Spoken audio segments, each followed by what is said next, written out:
এই হলো তোর বডিগার্ড। শুনে আমার গলা আটকে গেল। তাহলে এই কটকটি মেয়ের বডিগার্ড হিসেবে আমায় নিয়োগ করা হয়েছে। মনে মনে রাগ হলো কাকার উপর। একটা মেয়ের সাথে আমায় থাকতে হবে, তার কথা মতো চলতে হবে। ও শিট, আমি মাথা নিচু করে খাচ্ছি। মেয়েটা বলল, এই আবুল মার্কা লোককে ঠিক করেছো আমার বডিগার্ড হিসেবে? শুনে আমার শরীর জ্বলে উঠল। মানবতার খাতিরে চুপ করে খেয়ে নিলাম। রাতে আমাকে 5 তলার একটি রুমে নিয়ে গেল বাড়ির চাকরটা। রুমটা বেশ চাকচিক, সব কিছুই আছে রুমে, টিভি, সাউন্ড বক্স সহ সব কিছুই। খাওয়ার সময় রাগ হয়েছিল অনেক। ভাবছিলাম রাতটা থেকেই ফটো সব এখান থেকে, কিন্তু বেতনটার দিকে চেয়ে আর বাবার অসুস্থতার কথা চিন্তা করে মত পাল্টালাম। যত কষ্টই হোক, দেখি কি হয়। তাছাড়া ছোট বোন দুটোর লেখাপড়া আর সংসারের চিন্তা করে নিজেকে সংযত করে এই চাকরিটা চালিয়ে যাওয়ার সিদ্ধান্ত নিলাম। ভোরে উঠে নাস্তা করলাম। বাড়ির ওই মেয়েটা বাদে সবার ব্যবহারই মুগ্ধ করার মতো, যেন এই বাড়ির মানুষ আমি। নাস্তা করার পর মেয়েটি বের হচ্ছে। এই ছেলে শোনো, ভালো পোশাক পরে আমার গাড়িতে গিয়ে ওঠো, কলেজে যাব। আমি অসহায়ের মতো পোশাক পরে গাড়িতে উঠলাম। মেয়েটি আমার পাশে এসে বসলো। আমি জড়সড়ভাবে বসে আছি, বুকটা ধুকধুক করছে। কোনো দিন এভাবে কোনো মেয়ের সাথে পাশাপাশি বসা হয়নি। মেয়েটা আমার অবস্থা বুঝে বলল, এই তুমি কি বডিগার্ড মানে বোঝো? বডিগার্ড মানে হলো আমাকে বিপদে রক্ষা করা, আমার প্রয়োজনীয় কাজ করা ও আমার কথা মতো চলা। তোমাকে দেখে তো মনে হচ্ছে গ্রামের কেউ ভূত, পারবে এইসব? রাগে আমার শরীর 150 ডিগ্রি হলেও মাথা নেড়ে শান্তভাবে জবাব দিলাম, হ্যাঁ পারবো। গাড়ি চলছে। কোন কলেজে পড়েন ম্যাডাম? Belkuchi degree college. তো এদিকে কোথায় যাবেন? নরকে যাব, তাতে তোর কি? চুপ করে বসে থাকবে, একটা কথা বলবি না, ওকে? আমি যেন আকাশ থেকে ছিটকে মাটিতে পড়লাম। কিছু দূর গিয়ে তিথি গাড়িটা ব্রেক করতে বলল ড্রাইভারকে। ব্রেক করার সাথে সাথে মেয়েটি আমার কাঁধের উপর ঢলে পড়ল। আমি ওকে ধরে ঠিকভাবে বসাতেই ঠাস ঠাস করে কয়েকটা থাপ্পড় বসিয়ে দিল আমার গালে। আমি অসহায়ের মতো গালটা ধরে তাকিয়ে আছি ম্যাডামের দিকে। ওনার চোখ দুটোই লাল টকটকে, মনে হচ্ছে কোনো পিচাস কটমট করছে রাগে। নিজেকে আজ খুব বেশি ঘৃণা হচ্ছে। এই প্রথম কোনো মেয়ে আমাকে মেরেছে, তাও আবার আমি চুপ করে আছি। হঠাৎ অনুভব করলাম গাল বেয়ে রক্ত গড়িয়ে পড়ছে। হ্যাঁ, ঠোঁট কেটে রক্ত বেরোচ্ছে। গাড়ি বেলকুচির রাস্তায় না গিয়ে কামার খন্দের দিকে যাচ্ছে। আমি এখনো ধান্দা লেগে আছি, এখনো মাথায় খেলছে না কি হলো আর কি করব। গাড়ির ড্রাইভারকে হঠাৎ গাড়ি থামাতে বলল, ম্যাডাম, আমি মাথা নিচু করে বসে আছি, এটা জামতল স্টেশন, এখানেই গাড়ি থামিয়েছে। এমন সময় অনুভব করলাম কেউ আমার হাত ধরে টানছে। তিথি ম্যাডামই টানছে। আমার ঠোঁটে ও গালে রক্ত দেখে ব্যাগ থেকে একটু টিস্যু বের করে নিজ হাতে মুছে দিল। তারপর হাতটা ধরে সোজা স্টেশনের পাশেই একটা ডাক্তারের চেম্বারে ঢুকলো। ডাক্তারকে বলল, ওর ঠোঁট কেটে গেছে, একটু দেখুন তো কি করতে হবে। ডাক্তার দেখে বলল, এভাবে কে থাপ্পড় মেরেছে? গালে তো আঙ্গুলের দাগ লেগে গেছে। দুজনই চুপ করে আছি। ডাক্তার ঠোঁটে স্যাভলন দিয়ে পরিষ্কার করে ওষুধ লাগিয়ে দিল, আর কিছু খাওয়ার ওষুধ দিল। এরপর আবার গাড়িতে এসে বসলাম। আমার কেমন যেন রহস্যজনক লাগছে ওকে। এই মেয়েটাই আমাকে মারলো, আবার চিকিৎসা করালো। যাকে এতক্ষণ দেখলাম ভয়ঙ্কর মোডে, এখন সে শান্ত মায়াবী একটা মেয়ে। যাই হোক, আমিও রহস্য অনুসন্ধানে নেমে গেছি। গাড়ি আবারও চলছে। জামতলের ভিতর ঢুকে গ্রামের ভিতরের রাস্তায় ঢুকছে গাড়ি। এই রাস্তায় আর কিছু দূর গেলেই আমার মামার বাড়ি সামনে পড়বে। আমি কিছু বলার সাহস পাচ্ছি না। যেথায় যাই যাক, গাড়িটা আমার মামার বাড়ির সামনে এসে থামলো। থামতেই হবে, কারণ এখানে ভাঙা, আর এরপর থেকেই কিছুটা কাঁচা রাস্তা। ভাঙাটা পার হবে গাড়ি, এমন সময় দেখি মামাতো বোনটা আমার দিকে চেয়ে আছে। আমি ডাক দিতে গিয়েও থেমে গেলাম তিথি ম্যাডামের ভয়ঙ্কর চাহনি দেখে। মেয়েটা কে? মামাতো বোন। এখানে তোমার মামার বাড়ি? হুম। আবার নীরবতা। গাড়ি কাঁচা রাস্তা পার হয়ে পাকা রাস্তায় উঠছে। মেয়েটি তোমাকে দেখেনি? বাইরে থেকে কিছু দেখা যায় না, শুধু ভেতর থেকে দেখা যায়। আগে যদি জানতাম ওটা তোমার মামাতো বোন, তবে গাড়ি থামিয়ে দিতাম। রাগ করো না। শুনে আমার মাথা গরম হয়ে গেল। কন্ট্রোল করে বললাম, আচ্ছা, ওকে। ইংলিশ পারো? না, কিছুটা লিখতে পারি, তবে বাংলিশ পারি। লেখাপড়া কতটুকু? ক্লাস 10। ক্লাস 10?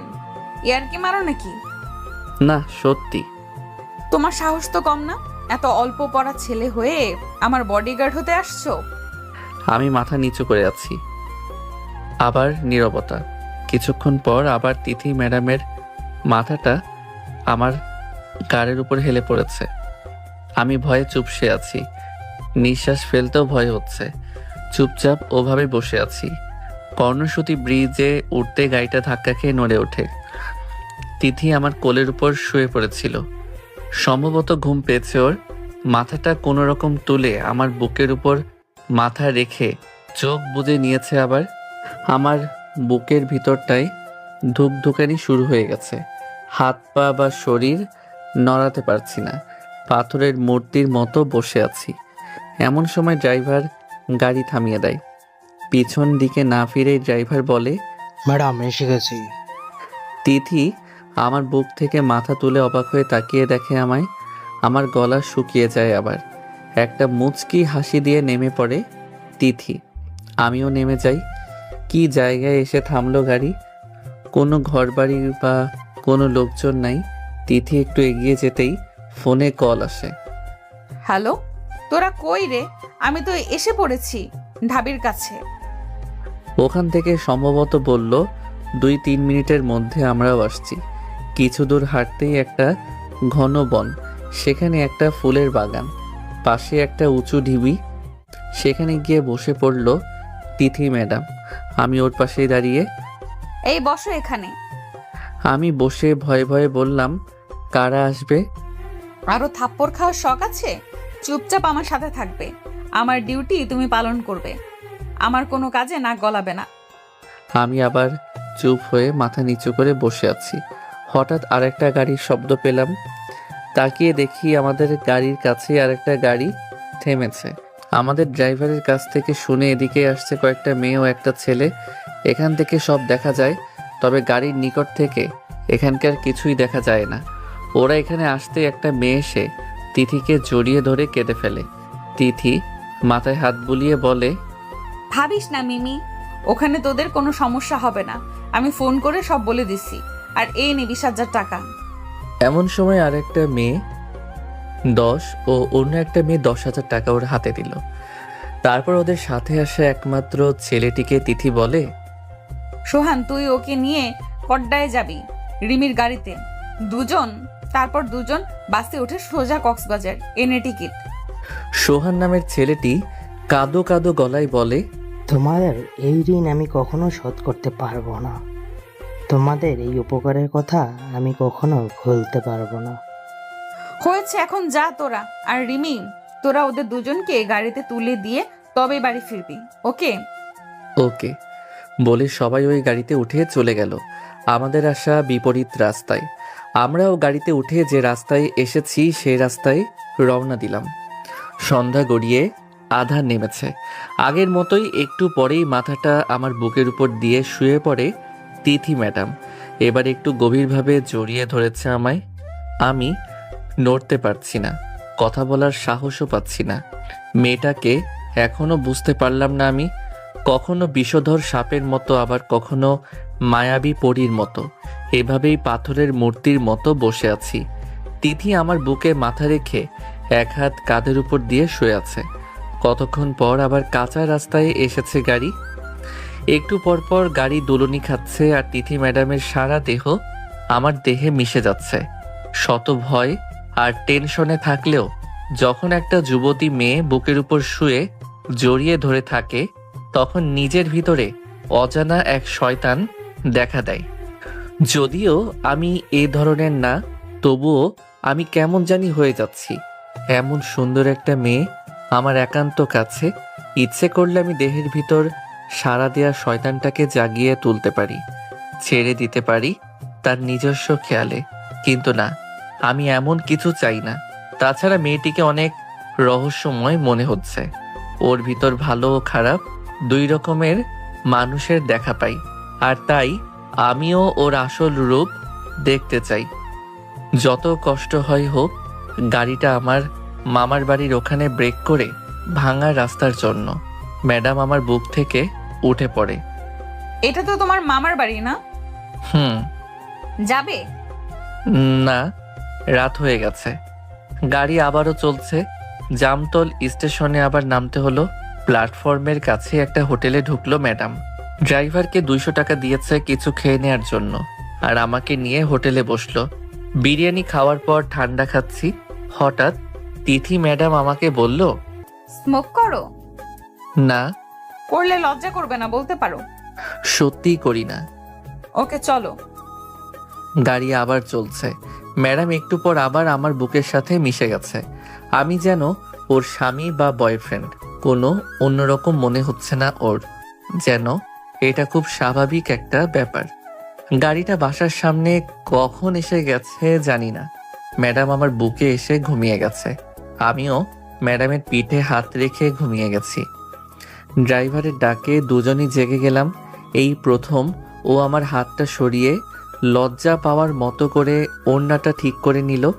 এই প্রথম মনে হলো ও একটা লজ্জাবতী যুবতী মেয়ে। যাই হোক, গাড়ি থেকে নেমে ম্যাডাম ড্রাইভারের হাতে কিছু টাকা দিয়ে বলল, ড্রাইভারটা বয়স্ক, তবে চাল চলনে বুঝলাম ম্যাডামের কোনো কাজে তার না নাই। যখন যা বলছে তাই করছে। অবশ্যই এতে ওনার টাকার দিক দিয়ে ভালোই লাভ হয়। যাই হোক, বাড়িতে ঢুকে আমি উপর তলায় আমার রুমে ঢুকবো, হঠাৎ ম্যাডামের ডাক, একটু পরে যাও ঘুমাতে, এদিকে আসো। সিঁড়ি বেয়ে ছাদে উঠলাম। আকাশে চাঁদ তারার আলোয় আলোকিত দৃশ্য। এই সময় ছাদে আসলে এমন দৃশ্য দেখতে পাবো তা আগে ভাবিনি। আমি দাঁড়িয়ে আছি, হঠাৎ পিঠে কোমল হাতের স্পর্শ। তাকিয়ে দেখি ম্যাডাম। আমি নিজের চোখকে বিশ্বাস করতে পারছি না। ম্যাডামের চোখ বেয়ে ঝর্ণার মতো অশ্রু ঝরছে। আমাকে বুকের মাঝে আবার মাথা রেখেছে। গাড়িতে ভেবেছিলাম ঘুমের ঘোরে হয়তো আমায় জড়িয়ে ধরেছে, কিন্তু এখন বুঝলাম ইচ্ছে করে এমনটা করেছে। যাই হোক, রহস্যের দৃশ্য সামনে আসতেই থাকছে। তিথি ম্যাডাম এখন আমায় জড়িয়ে ধরে টুকরে টুকরে কাঁদছে। পরিস্থিতির সামাল দিতে আমি ওর মাথায় হাত বুলিয়ে শান্ত গলায় বললাম, কাঁদবেন না ম্যাডাম, বলুন কি হয়েছে। একটু পর শান্ত হয়ে আমাকে ছেড়ে দিয়েছে। ড্রাইভার গাড়ি নিয়ে ফিরেছে। ছাদ থেকেই দেখলাম। আমাকে নিচে গিয়ে বোতল দুটো আনতে বলল। নিচে নেমে বোতল হাতে নিয়েই আমি অবাক, এটা হুইস্কি বোতল। আমি ছাদে এসে বোতল হাতে দিতেই ম্যাডাম আমার হাত ধরে তার রুমে নিয়ে গেল। এই প্রথম আমি ম্যাডামের রুমে ঢুকলাম। রুমে ঢুকেই আমি অবাক, এটা মানুষের ঘর নাকি স্বপ্নপুরীর পরীদের ঘর। ঘরের মধ্যে দামি দামি আসবাবপত্র সাজানো, এমন কোনো জিনিস দেখিনি যে সেটা নাই এই ঘরে। আমি ঘরে ঢুকে সোফায় বসলাম। ড্রিঙ্ক করো? করি না, তবে করতে পারি। তার মানে ইচ্ছা হয়? হুম, 2-1 দিন বন্ধুদের সাথে খেয়েছি, ভালোই লাগে। এখনো ম্যাডাম আমার দিকে চেয়ে হাসছে। এই প্রথম তিথি ম্যাডামকে মন খুলে হাসতে দেখছি। এই প্রথম তিথি ম্যাডামকে মন খুলে হাসতে দেখছি, যেন সত্যি একটা কাল্পনিক পরী। দুটো গ্লাসে ঢেলেছে মদ, সাথে একটু পানি মিশালো। আমি একটু সাহস করে ভয়ে ভয়ে বললাম, একটা কথা বলবো? বলো। আপনি এসব প্রায় দিনই খান নাকি? আগে খেতাম না, কিছুদিন হলো বেশি খাই। কেন জানতে পারি? অন্যদিন হলে হয়তো থাপ্পড় বসিয়ে দিত আমার গালে, কিন্তু আজ শুধু হাসছেই।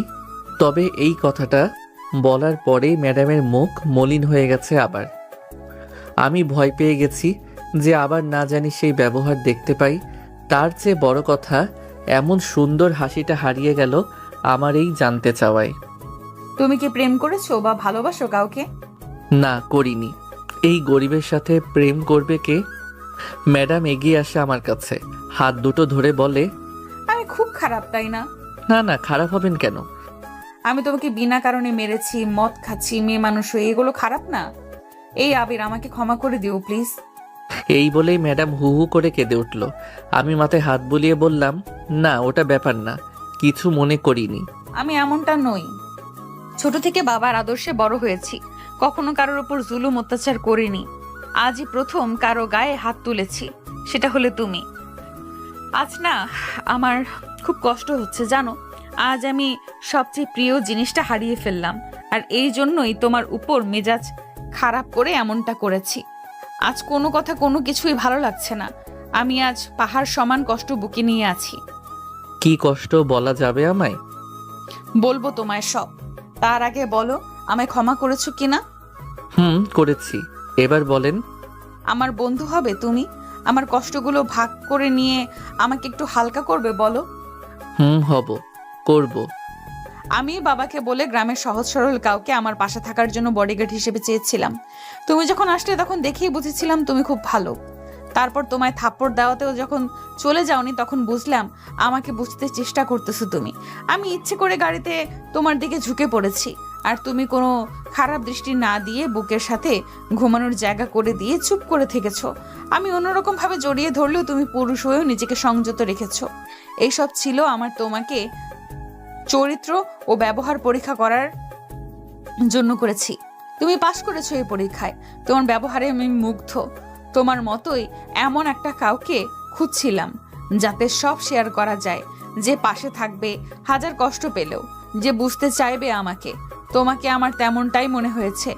তোমাকে যতই অবহেলা করেছি তুমি চলে যাওনি, বুঝতে চেয়েছো আমাকে।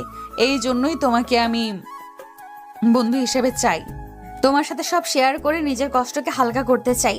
বলো, পারবে আবির? পারবো। বলেন, কি হয়েছে আপনার?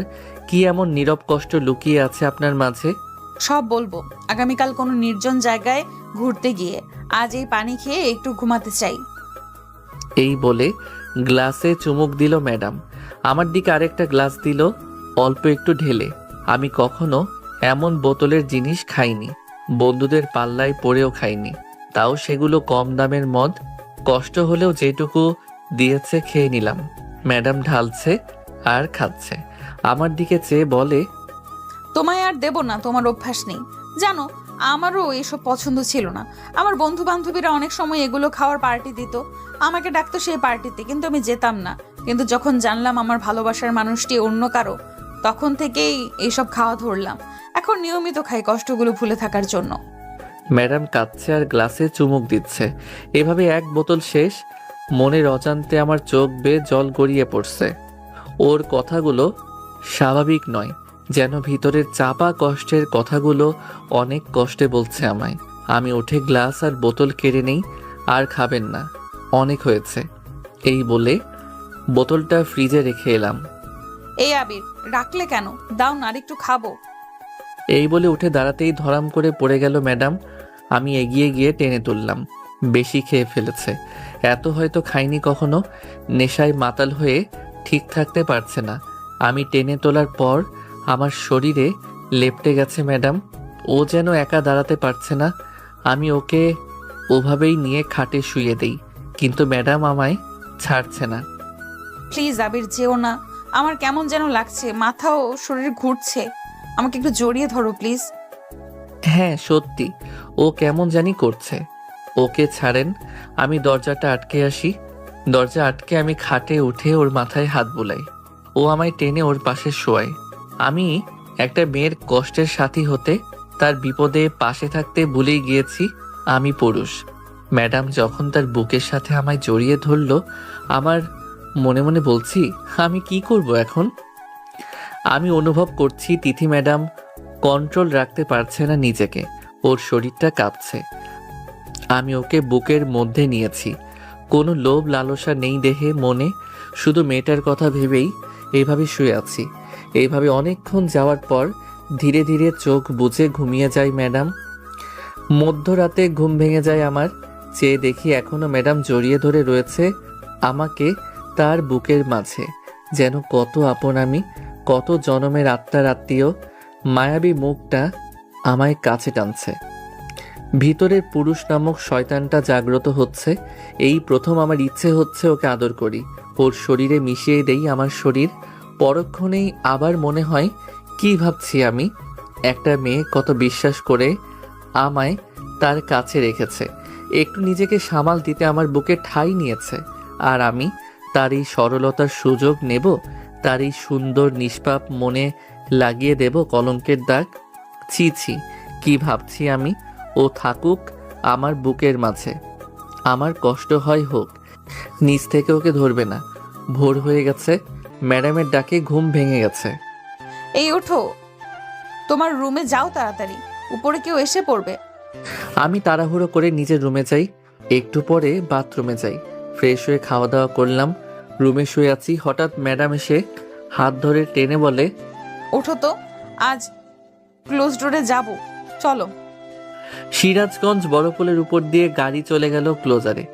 দুজন একটা পাথরের ঢিবিতে বসে আছি, দুজনই নীরব। হঠাৎ হাতে হাতে স্পর্শ পেলাম, দেখি ম্যাডাম কাঁদছে। জানো, যাদের টাকা দিয়ে কক্সবাজার পাঠালাম ওরা কারা? ওরা দুজন আমার বন্ধু। যার সাথে ওরা গিয়েছিল ওরাও আমার বন্ধু।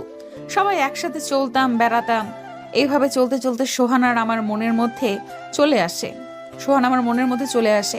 ওকে যত দেখি ততই পাগল হয়ে যাই। এক সময় মনে হয় ওকে ছাড়া আমি বাঁচবো না। আমি অনেকবার ওকে ভালোবাসার কথা বলতে গিয়েও বলতে পারিনি। ভেবেছিলাম এক সময় বলবো, কিন্তু একদিন ওকে বলতে গিয়ে আমার জীবনের সবচেয়ে কষ্টের দৃশ্যটা দেখেছিলাম। সেদিন ছিল ভালোবাসা দিবস। আমি আগে থেকেই ঠিক করেছিলাম ভালোবাসা দিবসেই ওকে মনের কথা জানাবো। আমি সেদিন সব বন্ধুদের যমুনা ইকো পার্কে আসার জন্য ইনভাইট করি। সবাই যায় পার্কে, আমি খুব সেজেছিলাম সেদিন। প্রিয়জনকে আজ ভালোবাসার কথা বলবো তাই। তবে মনের মধ্যে ভয় ছিল অনেক। ভেবেছিলাম সোহান কি ভালোবাসবে আমাকে। ঠিক করলাম মিমিকে দিয়ে জানাবো ওর কাছে আমার মনের কথা, কারণ মিমির সাথেও বেশি কথা বলে। আমি পার্কে যেতেই দেখি ওরা সবাই বসে আছে যমুনা সেতুর গোড়ার দিকে। আমি এগিয়ে গেলাম, কিন্তু সোহান আর মিমিকে দেখলাম না। ওদের কথা বলতেই বলল তারা একটু মজা করছে ওই দূরে বসে।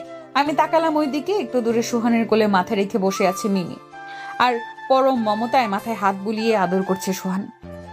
আমি আকাশ দেখার মতো চমকে গেলাম। আমার বন্ধুরা কাছে এসে বলল, কি রে চমকে গেলি কেন? আমরা এখানে এসে দেখে চমকে যাই। দেখি দুজন আমাদের আগে এসেছে। আমরা আসতে দুজন জড়িয়ে ধরলো আমাদের সামনেই। আমরা কিছু বলার আগেই মিমি বলল, আমরা দুজন দুজনকে বেশ কিছুদিন আগে থেকেই ভালোবাসি।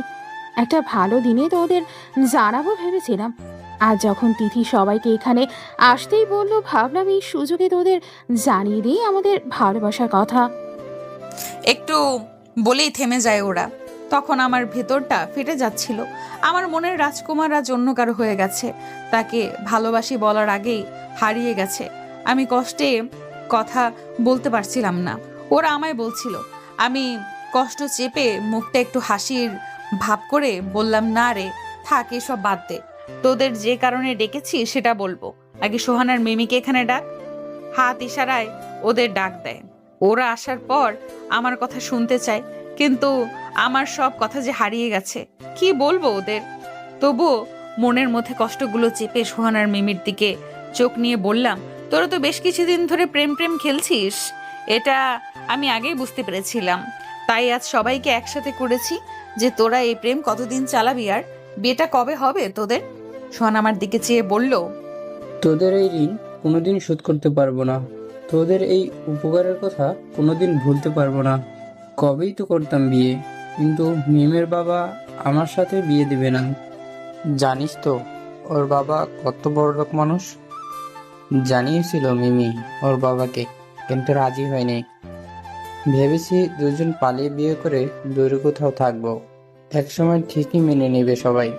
কিন্তু আমার কাছে টাকা পয়সা নেই, আর ওকে নিয়ে যাব কোথায়?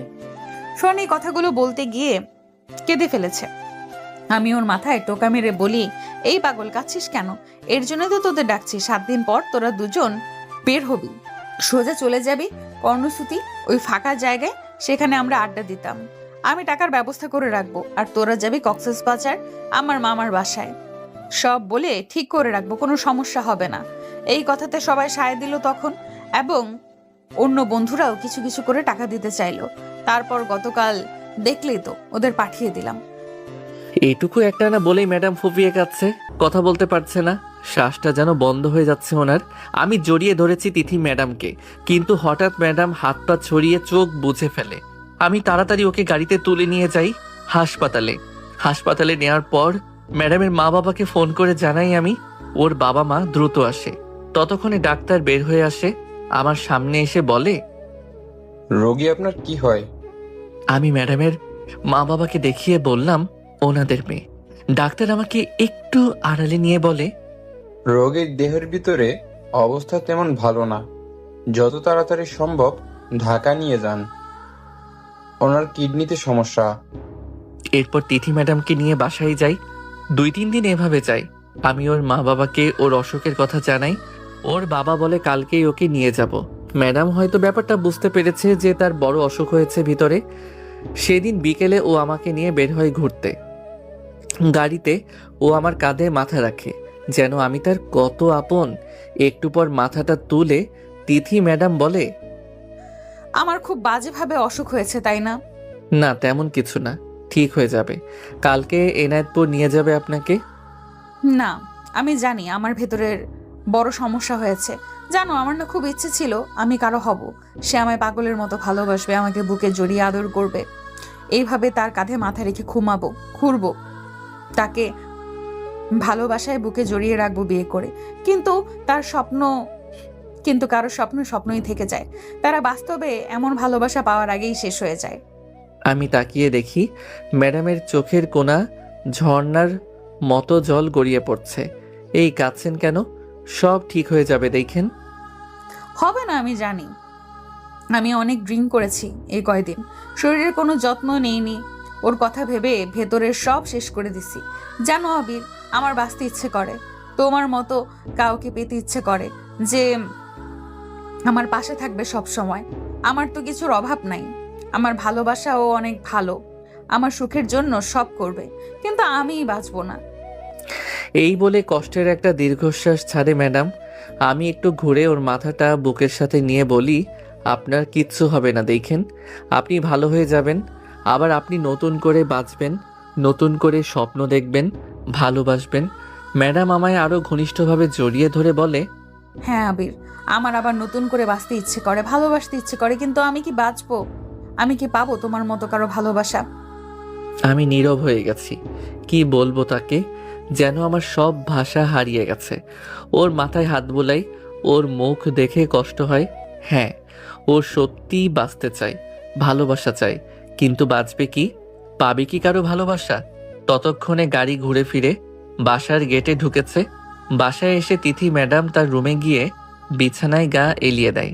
সন্ধ্যা পেরিয়ে রাত হয়ে যায়, তবুও বিছানা থেকে ওঠে না ম্যাডাম। ওর বাবা মা অনেক ডাকে, তবু ওঠে না। অবশেষে লিটন কাকা আমার রুমে আসে। বাবা যাও তো, তিথিকে একটু তুলে আনো বিছানা থেকে। মেয়েটা কিছু খায়নি আজ, ওষুধও খায়নি। মেয়েটার জন্য আমাদের বুকের ভিতরটা তছনছ হয়ে যাচ্ছে। জীবনে কোনো কিছুর অভাব দিইনি ওকে। যখন যা চেয়েছে তাই দিয়েছি, কিন্তু কিছুদিন হলো ও নীরবে কাঁদে। আমাদের না জানি কি যেন একটা কষ্ট বুকে চেপে রাখে। এই বলে হু হু করে কেঁদে ওঠে লিটন কাকা। পাশে ওনার স্ত্রীও কাঁদছে, মুখ বুজে। তিথি ম্যাডামের মা বাবা আমার কাছে এসে আমার হাত ধরে বলে, বাবা তুমি পেরেছো এই কয়দিনে ওকে পাল্টে দিতে।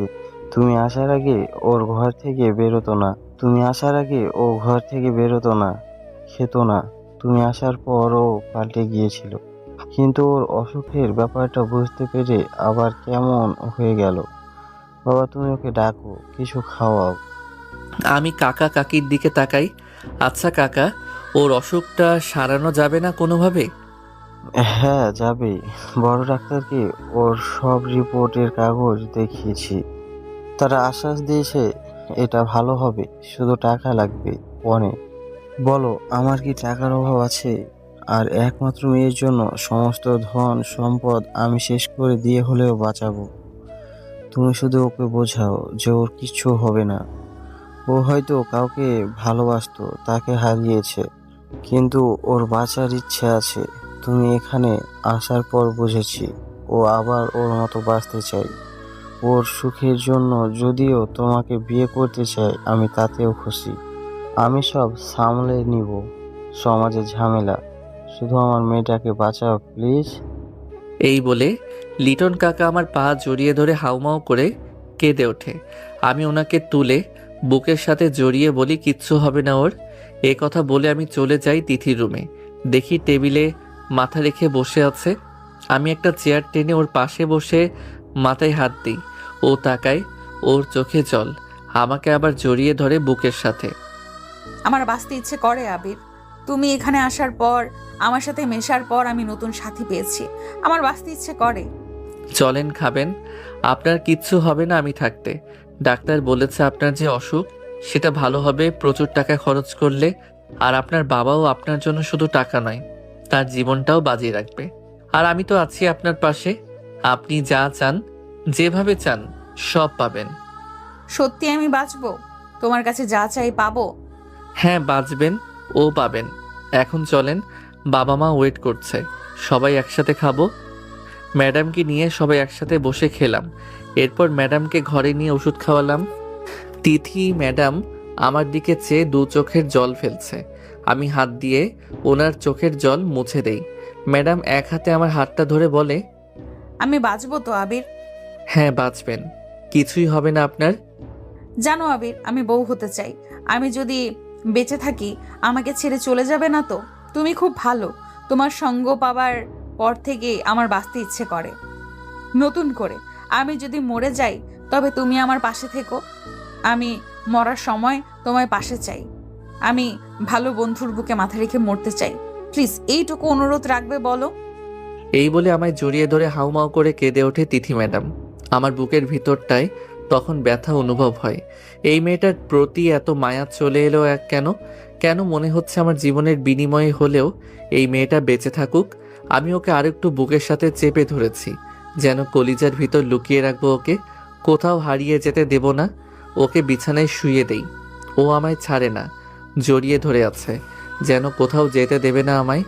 আমি ম্যাডামের মাথায় হাত বুলাচ্ছি আর বলছি, আপনার কিচ্ছু হবে না। মনের অজান্তে চোখ বেয়ে জল গড়িয়ে পড়ছে আমার। কত আশা দিচ্ছি মেয়েটাকে, পারবো কি ওকে বাঁচাতে? ওভাবে দুজন দুজনার বুকে জড়িয়ে ঘুমিয়ে যায়।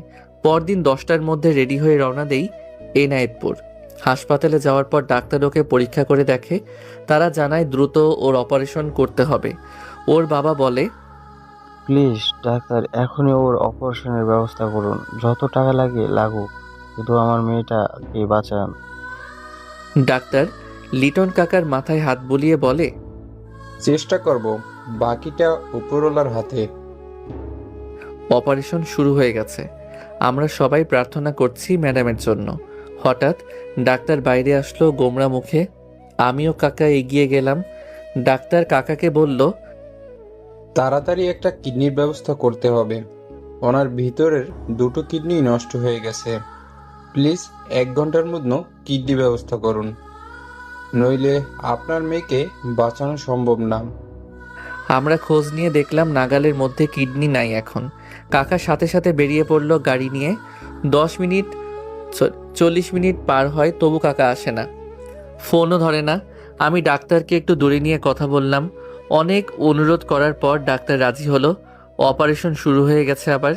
বাইরে কাকা এসেছে, কিডনি পাইনি পরে জেনেছিলাম। একটু পর ডাক্তার বের হয় হাসি মুখে, বাইরে সবার কাছে এগিয়ে গিয়ে বলে, অপারেশন সাকসেসফুল। লিটন কাকা কাঁদছিল এতক্ষণ কিডনি না আনতে পেরে।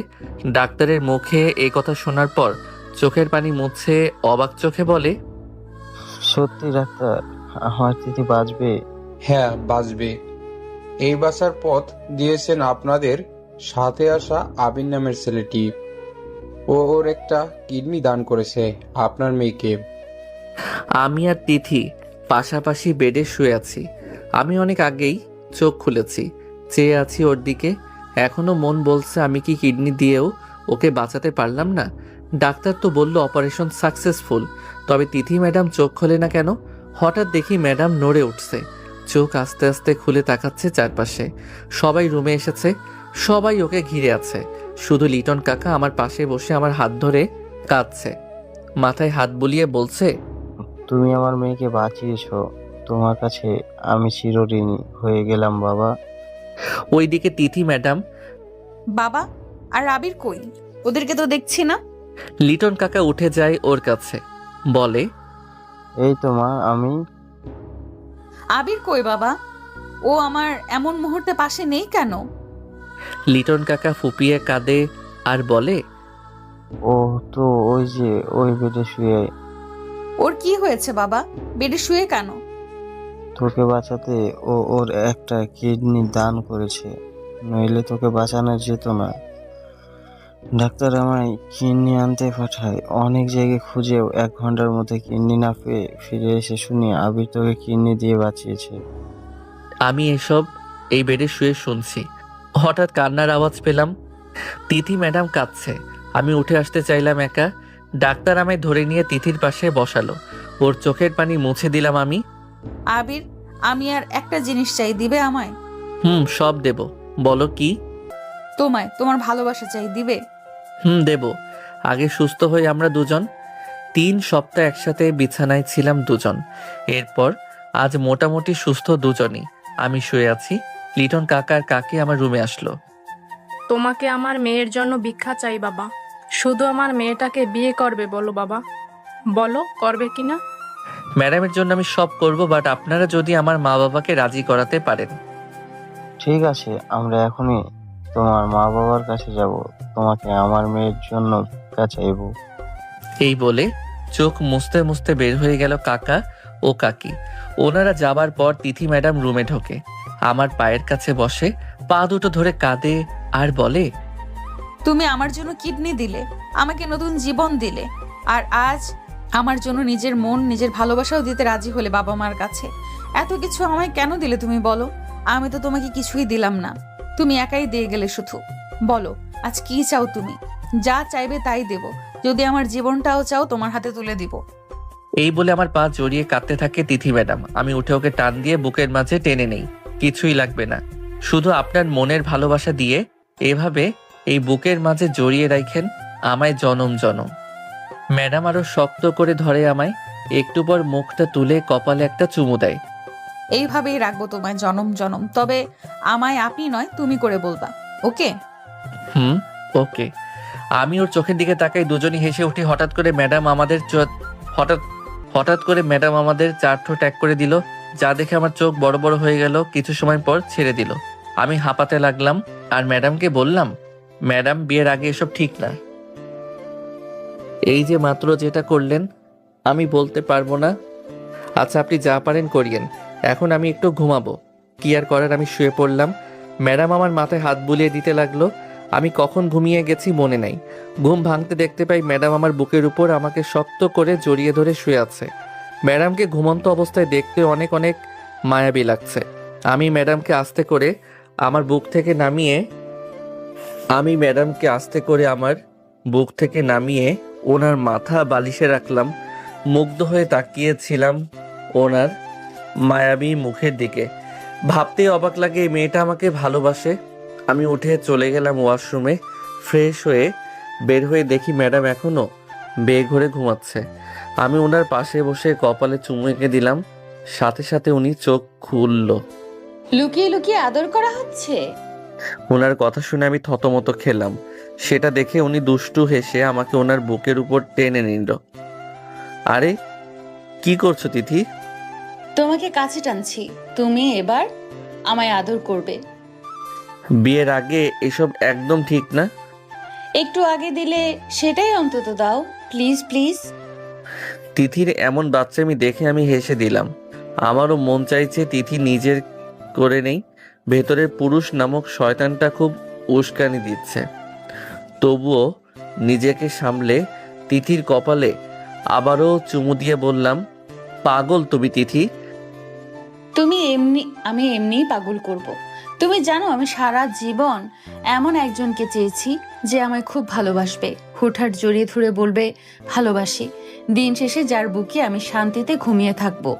মাঝে মধ্যে লাল গোলাপ নিয়ে এসে বলবে ভালোবাসি। যে মানুষটাকে ঘিরেই আমি বাঁচবো। আর আমার সে মানুষটা তুমি। আমি তোমায় লাল গোলাপ দেইনি তিথি। দাওনি তো কি হয়েছে, বিয়ের পর দেবে। হুটহাট জড়িয়ে ধরবে। বিয়েটা হোক, তোমার সব ইচ্ছা পূরণ করব তিথি। বাবা 2-3 দিনের মধ্যে বিয়ের প্রস্তাব নিয়ে যাবে তোমাদের বাড়িতে। তারপর আমি তোমার বউ হব আবির, তোমার বউ হব। আমি শুধু তাকিয়ে থাকলাম ম্যাডামের মুখের দিকে। আনন্দ যেন উপচে পড়ছে ওনার চোখে মুখে। আঙ্কেল আন্টি বাসায় ফিরেছে, জরুরি কাজ থাকায় আমাদের বাসায় যেতে পারেনি, তাই 2 দিন পর যাবে। তিথি ম্যাডাম বলল বিকালে ঘুরতে যাবে। ম্যাডাম একটা লাল রঙের পাকিস্তানি 3 পিস পরে নিচে নেমে এলো। ড্রেসটায় ম্যাডামকে একটু বেশি সুন্দর লাগছে যে আমি মুগ্ধ হয়ে তাকিয়ে আছি। হঠাৎ ম্যাডাম বলল, এইভাবে তাকিয়ে কি দেখছো? আবির সাথে সাথে চোখ নামিয়ে নিল। মুচকি হাসলো তিথি। আবিরের হাত ধরে গাড়িতে উঠে বসলো। আবির একদম চুপচাপ হয়ে আছে আর তিথি বক বক করে যাচ্ছে। কি হলো তোমার আবির? তখন থেকে আমি কথা বলেই যাচ্ছি আর তুমি চুপচাপ হয়ে আছো। কোনো সমস্যা? না তেমন কিছু না, তবে একটা কথা বলবো। 100টা বলো। বলে আবিরের বুকে মাথা এলিয়ে দিল। আবির ওর মাথায় হাত বুলিয়ে দিতে দিতে বলল, আমার মনটা খুব খচখচ করছে তিথি। বারবার শুধু মনে হচ্ছে তোমার সাথে আমার যায় না। কোথায় তুমি আর কোথায় আমি? তুমি শিক্ষিত সুন্দরী, ধনীর দুলালি, আর আমি মাত্র ক্লাস 10 পর্যন্ত পড়েছি। দেখতেও এতটা সুন্দর নই, তার উপর গরিব পরিবারের সন্তান। আমার কোনো যোগ্যতা নেই তোমার পাশে দাঁড়ানোর। সেই তুমি আমার বউ হবে ভাবতেই নিজেকে কেমন ছোট লাগছে। আবিরের কথা শুনে তিথির চোখ থেকে টুপটাপ জল গড়িয়ে পড়ল। তিথির চোখ তুলে তাকায় আবিরের দিকে। আবিরের সংকোচ ভরা মুখটা দেখে তিথি মৃদু স্বরে প্রশ্ন করল, তুমি আমায় ভালোবাসো আবির? হ্যাঁ ভালোবাসি, কিন্তু আর কিন্তু কেন আসছে? আমি মেয়েটা বড্ড ভালোবাসার পাগল আবির। আমি শুধু ভালোবাসা চাই। তাছাড়া তুমি আমাকে নতুন জীবন দিয়েছো। আমার জীবনটা যার দেওয়া তার যোগ্যতার প্রয়োজন আসে কোথা থেকে? আমি তোমার জন্যই বেঁচে আছি, নতুন করে স্বপ্ন দেখছি আর ভালোবাসায় ফিরে পেয়েছি। আর তুমি যদি চাও আবার কলেজে ভর্তি হবা। তারপরও তিথি। তারপর আর কি আবির? আমি তোমাকে খুব ভালোবাসি আবির, বিশ্বাস করো। আমি তোমায় ভালোবাসি। আমি খুব সহজে তোমার বুকে নিজেকে সঁপে নিয়েছি। আমি খুব সহজে তোমার বুকে নিজেকে সঁপেছি। তোমাকে নিয়ে স্বপ্ন সাজিয়েছি। তোমার এইসব কথাগুলো শুনে আমার খুব কষ্ট হচ্ছে। আমি তোমাকে ছাড়া কিছুই ভাবতে পারি না আবির। কাঁদতে কাঁদতে বলল তিথি। আবির ওর চোখের জল মুছিয়ে দিয়ে তিথিকে বুকে টেনে নিল। সরি, আমি তোমাকে কষ্ট দিতে চাইনি। ভালোবাসি তো, এবার কান্না থামাও। তুমি কখনো আমাকে ছেড়ে যেও না আবির, কখনো না। তারপর দুজনে চুপ হয়ে গেল। গাড়ি গন্তব্যে পৌঁছালো। দুজন একসাথে ঘোরাঘুরি করলো। সারাদিন অনেক আনন্দ করলো। তিথির চোখে মুখে খুশির ঝলক। আবিরের হাত জড়িয়ে ধরে তোতা পাখির মতো কথা বলছে। আবির শুধু দেখছে আর মনে মনে ভাবছে তিথি ম্যাডামকে ছাড়া সে থাকতে পারবে না। এই মেয়েটা অল্প সময়ে তার সাথে মিলেমিশে একাকার হয়ে গেছে। ওকে ছাড়া থাকার কথা চিন্তা করলেই বুকের ভেতর উত্থাল পাত্থাল ঝড় শুরু হয়। আবিরকে অন্যমনস্ক দেখে তিথি আবারও বলল, তুমি কিছুক্ষণ পর পর কোথায় হারিয়ে যাও বলো তো? তোমার মাঝে হারিয়ে যাই। মুচকি হাসলো তিথি। সেই হাসিতে আবারও ঘায়েল হলো আবির। একটানে ওকে বুকে টেনে নিল। তিথিকে জড়িয়ে ধরে হাঁটছে আবির। সারাদিন দুজনে ঘোরাঘুরি করলো। সন্ধ্যার পরে দুজন হাসতে হাসতে বাসায় ঢুকলো। লিটন সাহেবের চোখ জুড়িয়ে গেল দুজনকে একসাথে দেখে। তিথি আবিরের হাত ছেড়ে দিয়ে দৌড়ে গিয়ে ওর বাবার গলা জড়িয়ে ধরে আহ্লাদ করে বলল, বাবা আজ আমরা অনেক আনন্দ করেছি, সারা বিকেল একসাথে ঘুরেছি। খুশি হয়েছে তুমি তিথি? খুব খুব খুশি বাবা। তোমার খুশিতে আমরাও খুশি। বাবা একটা কথা বলি। বলো। আমি খুব তাড়াতাড়ি আবিরকে বিয়ে করতে চাই। বলে তিথি দৌড়ে নিচের রুমের দিকে চলে গেল। মেয়েকে লজ্জা পেতে দেখে লিটন শেফ শব্দ করে হেসে দিল। আবিরকে ডেকে তিনি পাশে বসালেন। ওর দুহাত নিজের হাতের মুঠোয় নিয়ে বলল, তোমাকে অনেক ধন্যবাদ বাবা আমার মেয়েটাকে এত ভালোবাসার জন্য। আমি কালই যাব তোমার বাবা মার কাছে তোমাদের বিয়ের প্রস্তাব নিয়ে। শুধু একটা অনুরোধ করব তোমাকে, তিথি আমার একমাত্র মেয়ে, ওকে কখনো কষ্ট দিও না। ওর চোখে জল আমি সহ্য করতে পারি না। আবির ওনাকে আশ্বস্ত করে বলল। আমি চেষ্টা করব কাকা ওকে খুশি রাখার। আবির লিটন সাহেবের থেকে বিদায় নিয়ে রুমে চলে আসলো আর ভাবছে, সত্যি আমি এত সহজে তিথির মতো মেয়েকে পেয়ে যাব? আবির রাতের খাবার খেয়ে রুমে আসলো, কিন্তু অস্থিরতা কাটাতে পারল না। কিছুক্ষণ নিজের রুমে পায়চারি করে ছাদে গেল। ছাদে যেতেই অবাক হয়ে গেল, তিথি ম্যাডাম বসে আছে ছাদের কার্নিশে। আবির গিয়ে ওর পিছনে দাঁড়ালো। তখনই শুনতে পেল, আমার শুধু ইচ্ছে করে তোমার সঙ্গে বসে থাকি, হঠাৎ করে তোমার গায়ে গোপনে হাত রাখি, রাখতে রাখতে সাহস হবে, সাহস থেকে প্রেম, বুঝবে আমি শেকড়গুলো কিভাবে ছাড়লাম। আমার শুধু ইচ্ছে করে তোমার সঙ্গে ভাসতে ভাসতে সবটা নদী বুকের কাছে পেতে। আবির মুগ্ধ হয়ে শুনল তিথি এত সুন্দর করে আবৃত্তি করছে। কবিতার প্রত্যেকটি লাইনে গভীরভাবে আবিরকে উপলব্ধি করেছে মেয়েটা। তিথি আবারও আকাশ পানে তাকিয়ে বলল, আমি তোমাকে ভালোবাসি আবির, ভীষণ ভালোবাসি। আমি তোমাকে ভালোবাসি দিদি। হঠাৎ করে আবিরের কণ্ঠ শুনে তিথি একটু চমকে যায়। পিছন ফিরে আবিরকে দেখে ও ছুটে এসে আবিরকে জড়িয়ে ধরল। দুপা পিছিয়ে গেল আবির। নিজেকে সামলে আবির ও তিথিকে জড়িয়ে ধরল। তিথি ওর বুকের মধ্যে সিটিয়ে গিয়ে বলল, আমায় ডাকুনি কেন? আমি তো ভেবেছি তুমি ঘুমিয়ে গেছো, তাই তো ছাদে এলাম। আমারও ঘুম আসছিল না, তাই ছাদে এলাম। তখনই শুনতে পেলাম তোমার আবৃত্তি। ও, অনেকটা সময় কাটালো ওরা একে অন্যকে জড়িয়ে ধরে দাঁড়িয়ে আছে। আবির দুহাতে আগলে রাখলো তিথিকে। এই মেয়েটা প্রথম দিন থেকে তার বুকের নিচে জায়গা করে নিয়েছে। পাকাপোক্তভাবে তিথি নিচে জায়গা করে নিয়েছে আবিরের বুকে। আবির আদুরে গলায় ডাকলো, তিথি। হুম। আচ্ছা, তোমার ভয় করে না? কেন? সব সময় এভাবে আমার বুকে লেপ্টে থাকো, যদি কখনো উল্টাপাল্টা কিছু হয়ে যায়। তিথি হাসলো। ওকে হাসতে দেখে আবির অবাক হয়ে বলল, কি হলো, হাসছো কেন? তোমার কথা শুনে হাসছি। আমি তোমার কাছে নিজেকে খুব নিরাপদ মনে করি। আমার ভরসার জায়গা তুমি। আমি তোমাকে খুব বিশ্বাস করি। আমি জানি তুমি কখনো নিজের সীমা লঙ্ঘন করবে না, তাই তো খুব সহজে নিজেকে লুটিয়ে দিতে পারি তোমার বুকে। এত বিশ্বাস? এখন চুপ করে থাকো, আমাকে এভাবে থাকতে দাও। আবিরের ঠোঁটের কোণে তৃপ্তির হাসি ফুটে উঠল। মেয়েটা সত্যি ওকে খুব ভালোবাসে। বহু সময় কাটালো এভাবে। আবিরের গলা জড়িয়ে রাখা হাত দুটো শিথিল হয়ে আসলো তিথির। ও ঘুমিয়ে গিয়েছে বুঝতে পেরে আবির পাজা কোলে তুলে নিল তিথিকে। তিথিকে ওর রুমে রেখে এসে আবিরও ঘুমাতে চলে যায়। লিটন সাহেব পরের দিন সকালে আবিরের গ্রামের বাড়িতে যায়। উনি যতটা আশা নিয়ে গিয়েছিলেন ফিরে এসেছে নিরাশ হয়ে। লিটন সাহেব বুঝতে পারল জীবনে টাকা আর ক্ষমতাই সব না। কিছু কিছু ক্ষেত্রে চাইলেও সব কিছু টাকা আর ক্ষমতা দিয়েও পাওয়া যায় না। আজ আবিরের মা বাবার সিদ্ধান্ত শুনে নিজেকে ভীষণ অসহায় মনে হয়েছিল ওনার। লিটন সাহেব পাশে আসতেই দেখলো আবির আর তিথি ড্রয়িং রুমের সোফায় বসে খুনসুটি করছে। উনি তাকালেন মেয়ের হাসি মুখটার দিকে। কিছুতেই এই হাসি উনি বিলীন হতে দিবেন না। তিথিমা, তুমি উপরে যাও, আবিরের সাথে আমার একটু জরুরি কথা আছে।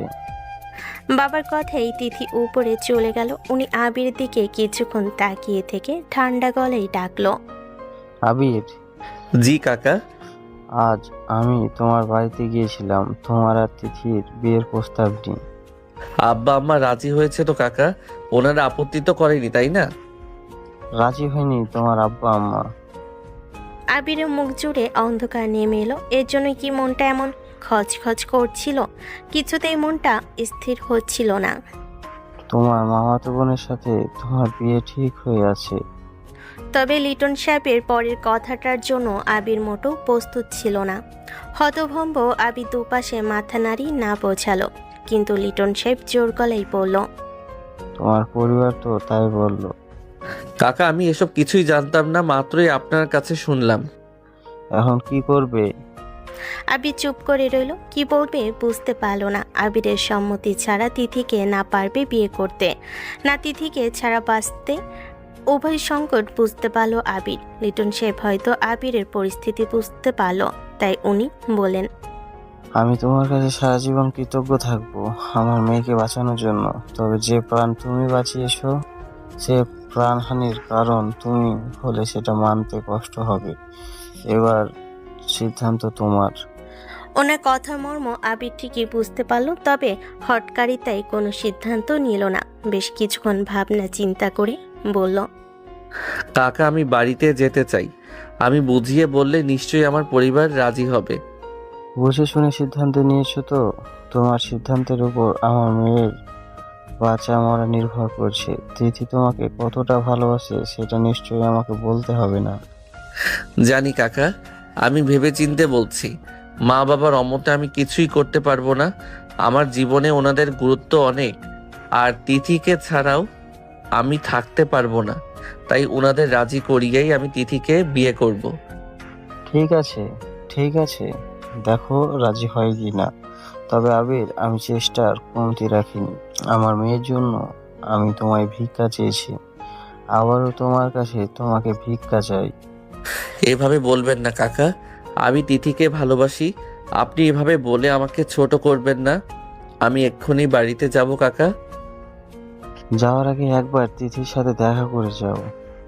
লিটন সাহেবের কথা মতো আবির রেডি হয়ে তিথির রুমে গেল। দরজা নক করে ভিতরে প্রবেশ করতে অবাক হয়ে গেল। তিথি একটা লাল টুকটুকে শাড়ি পরে হাসি মুখে দাঁড়িয়ে আছে। ওকে দেখতে পুরোই নতুন বইয়ের মতো লাগছে। আবির মুগ্ধ হয়ে তাকিয়ে আছে। তিথি একগাল হেসে বলল, আমাকে কেমন লাগছে আবির? তোমার বউয়ের মতো লাগছে তো? তিথির কথাই আবিরের মুগ্ধতার ঘোর কাটে।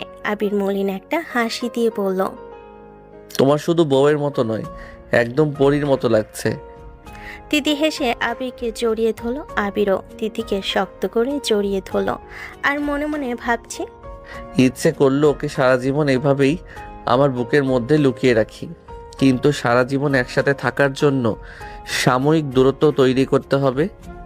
তিথিকে রেখে এখন আবিরের বাড়িতে যেতে হবে। তাই আবির তিথির কপালে একটা নরম স্পর্শ দিল।